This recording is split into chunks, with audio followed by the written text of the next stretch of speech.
things like this. So how do you serve Hashem without knowing what you get, what you owed, what's due to you?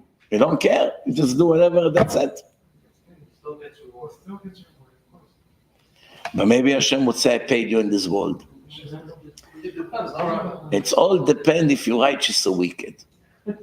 If you're wicked, whatever Hashem pays you in this world, it's a final payment. Because you don't have a world to come. So he pays you generously over here, and he owes you nothing.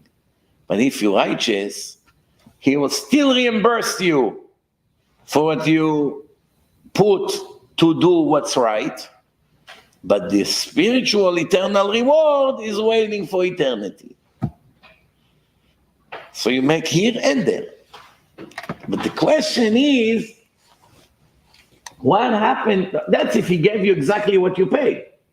But what happened if he give you 1,000 times more? The next day, win the lottery. You put a guy or two in yeshiva. The next day, Hashem gave you $200 million in the lottery. What did you pay for the two guys in the yeshiva? $2,000? You got $200 million. Do you still owe the reward for the next world or no? Or you got more than enough? This is your homework. This is your homework. If you get a huge reward for something you did over here. Doesn't the Rambam say?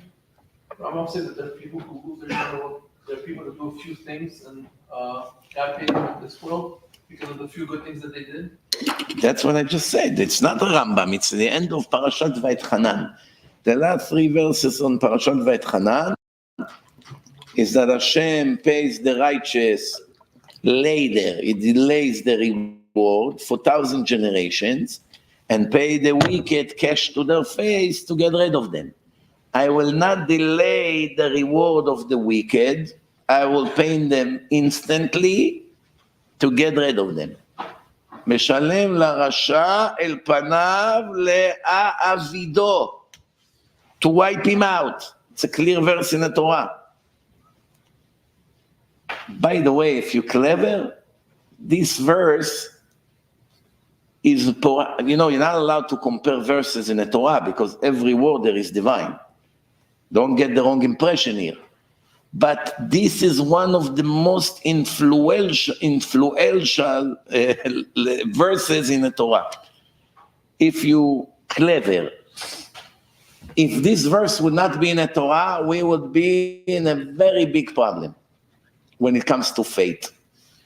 This verse put everything in the right place. Exactly. Why? Because how many times people ask why wicked people celebrate and gain while righteous people suffer and seek and don't have, and that's a very big question that everybody asks. Jews, non-Jews, religious, not religious. Everyone asks. I'm sure they ask in a church, and they ask that in a mosque, and they ask it in a synagogue, and they ask it on the street, everywhere. How such a horrible person makes so much money and such a nice person doesn't have money for rent? Immediately it brings people to a mistaken conclusion, to the wrong conclusion. There is no supervision. Maybe there is a God, maybe he made the world, maybe there's no God, I don't know. But one thing I am sure, that there's no justice. And therefore, I better be a villain. Steal as much as I can, hurt as much as I can, grab as much as I can before it's too late for me. That's the conclusion of 99.9999999% of the people in the world. And the reason they all have this conclusion, because they never read those 3 verses in the end of Parashat Vayetchanan. They would read it, they would never begin to think so crooked. Because the Torah said clearly, it cannot be more obvious. Those who I hate, those who are wicked, I pay them right away for what they did right in this world, to wipe them out. Clear verse. Clear. There's no way to different interpretation. Rashi writes clearly, pay them in this world to get rid of them for the next world. But you don't even need Rashi. It's clear in the verse.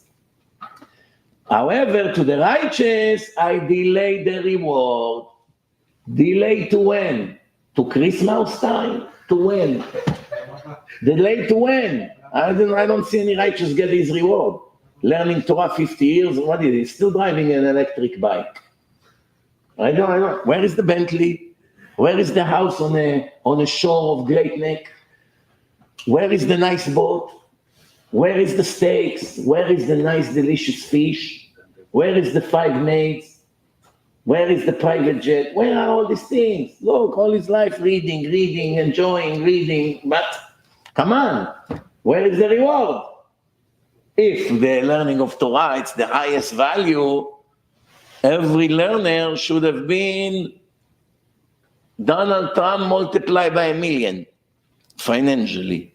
No exaggeration. Everyone, every Talmid Yeshiva should have been, but most of the Talmidei Yeshiva are not even near what he has. And he cannot be the toenail, the dirt of their toenail in the spiritual value. Not him and not any other president. So the question is, where is the reward? Not in this world. The Torah says. To the righteous, it's waiting for later. To the wicked, it's right away. Just like a father who has 2 sons. He said to one of them, you can get $1 now for what you did, or you can get next week $100. The dumb said, I want now $1. The smart said, next week, give me 100. In America, they have a say. It's called penny wise, dollar foolish. You heard that expression? This is one of the first things they taught me in America in 1990. Don't be penny wise, dollar foolish. Penny wise, when it comes to pennies, it's very smart. When it comes to dollars, it's very dumb. Meaning, when it's not important, he knows to make the right decision. When it's important, he always do what's wrong. Same thing over here. When it comes to life of eternity, we make every mistake that is possible. When it comes to a blink of the eye and temporary life over here, we put so much thinking and so much efforts to design the tent that we'll have here today and tomorrow will fly with the wind. Invest in a temporary place and neglect the permanent place. Just like someone give you a room in some lousy motel for 1 week until your beautiful mansion will be ready, and they give you in the meantime $10,000 to survive, and what do? Paint the motel room, bring chandelier, change the mattress, change the rug. They come to the room, wow, what did you do to the room? I invested all $10,000 in a room. Yeah, you fool. What is this room for you? You're still going into your mansion for 40 years.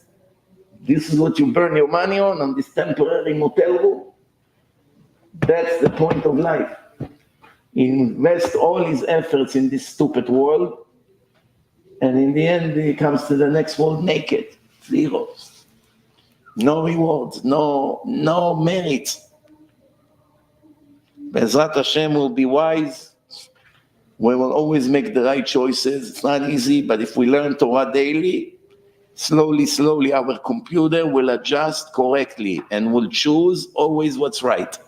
For that, we need the right hashkafa, the right ideology. Thank you very much. Baruch Adonai leolam. אמן ואמן. רבי חנניה בן הקשיא אומר, הקדוש ברוך הוא לזכות את ישראל. לפיכך הרבה להם תורה ומצוות.